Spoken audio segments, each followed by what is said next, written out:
అందరికీ నమస్కారం. ఓం శ్రీ మాత్రే నమః. జూలై 2025 పండుగలు మంచి రోజులు ఇవే. ఇప్పటికే ఆషాఢమాసం ప్రారంభమైంది. 2025 సంవత్సరంలో జూలై నెలలో వచ్చే ముఖ్యమైన పండుగలు, వాటి విశిష్టత, జూలై నెలలో వచ్చే శుభముహూర్తాలు, శుభకార్యాలకు సంబంధించిన వివరాల గురించి ఇప్పుడు వివరంగా తెలుసుకుందాం. ఫస్ట్ టైం మా ఛానల్ని చూసిన వారైతే సబ్స్క్రైబ్ చేసుకుని పక్కనే ఉన్నటువంటి బెల్ ఐకాన్ని క్లిక్ చేయండి. అలాగే మరికొంతమందికి వీడియోని షేర్ చేయండి. ఓం నమః శివాయ అని కామెంట్ చేయడం మాత్రం అసలు మర్చిపోకండి. మన తెలుగు పంచాంగం ప్రకారం జూన్ 26వ తేదీన ఆషాఢ మాసం ప్రారంభమైంది.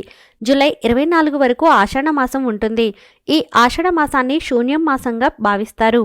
ఎందుకంటే ఈ ఆషాఢ మాసం నుండి శ్రీ మహావిష్ణువు యోగ నిద్రలోకి వెళ్తాడు కాబట్టి ఆషాఢంలో శుభకార్యాలను నిర్వహించకూడదు. ఇక ఈ జూలై నెలలో శుభకార్యాలకు దూరంగా ఉండాలి. ఎందుకంటే ఈ ఆషాఢ మాసంలో శుభకార్యాలను నిర్వహించకూడదు. ముఖ్యంగా వివాహాలు, అలాగే గృహప్రవేశాలకు శుభముహూర్తాలు ఉండవు. అలాగే అద్దె ఇల్లు మారకూడదు. జూలై 26, 2025 వరకు అంటే ఆషాఢ మాసం ముగిసే వరకు ముఖ్యమైన వివాహాలకు, అలాగే గృహప్రవేశాలు అంటే శుభకార్యాలకు ఎలాంటి మంచి ముహూర్తాలు లేవు. అయితే ఈ ఆషాఢ మాసంలో వాహనాలను కొనుగోలు చేసుకోవచ్చు. జూలై 2వ తేదీన, అలాగే జూలై 3వ తేదీలో వాహనాలు కొనుగోలు చేయడానికి మంచి సమయం. అలాగే పిల్లలకు నామకరణ చేయాలంటే జూలై 2, 6, 11, 13, 16, 20, 25, 30 ఈ తేదీల్లో పిల్లలకు నామకరణ చేయడానికి మంచి రోజులు ఉన్నాయి. ఇక ఆస్తులు కొనుగోలు చేయాలంటే జూలై 11, 17, 24 ఈ 3 తేదీల్లో ఆస్తులు కొనుగోలు చేయడానికి మంచివి. అయితే ఆషాఢ మాసం ముగిసిన తర్వాత అంటే జూలై 26 తర్వాత నుండి శుభకార్యాలకు శుభముహూర్తాలు ప్రారంభమవుతాయి. ఈ ఆషాఢ మాసంలో వీలైనంత ఎక్కువగా దుర్గాదేవిని, శివుడిని, విష్ణువును, అలాగే గ్రామ దేవతలను పూజించండి.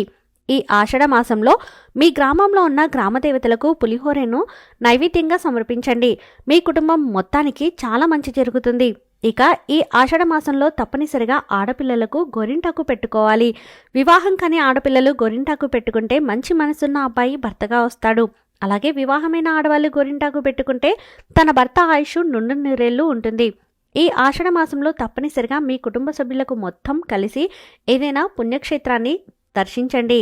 ఈ ఆషాఢంలో వచ్చే ఏదైనా మంగళవారం రోజున రాహుకాల సమయంలో ఏదైనా అమ్మవారి దేవాలయంలో నిమ్మకాయ దీపాలు వెలిగిస్తే కుటుంబ కష్టాలన్నీ కూడా తొలగిపోయి మీ కుటుంబానికి సుఖ సంతోషాలు చేకూరుతాయి.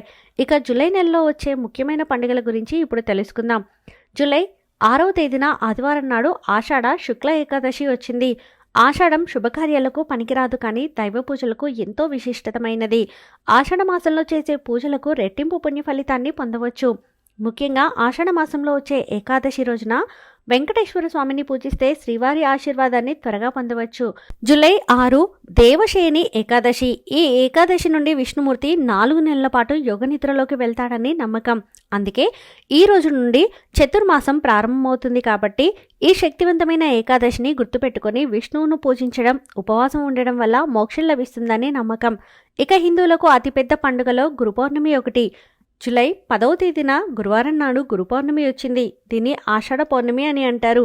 అన్ని పౌర్ణముల కంటే ఆషాఢంలో వచ్చే గురు పౌర్ణమి చాలా శక్తివంతమైనది. ఈ గురు పౌర్ణమి రోజున ప్రత్యేక శుభయోగాలు ఏర్పడనున్నాయి.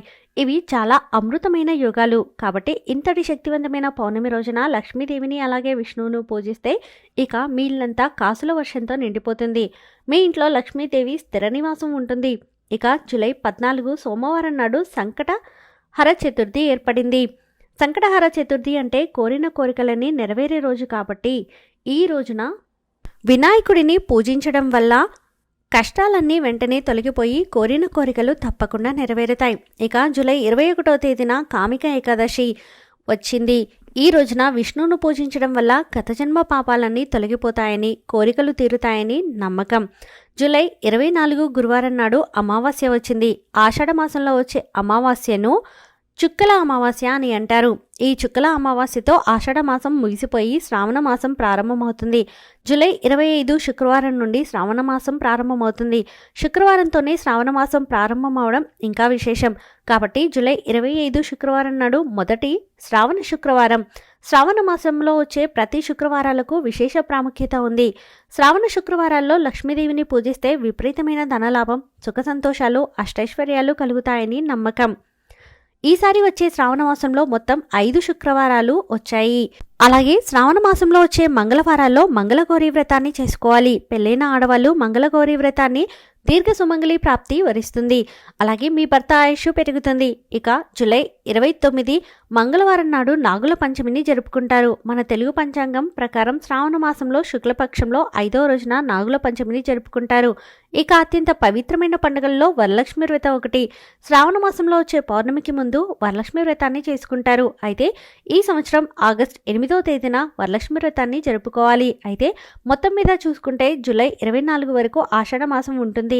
ఈ నెల రోజులు శుభకార్యాలు నిర్వహించకూడదు.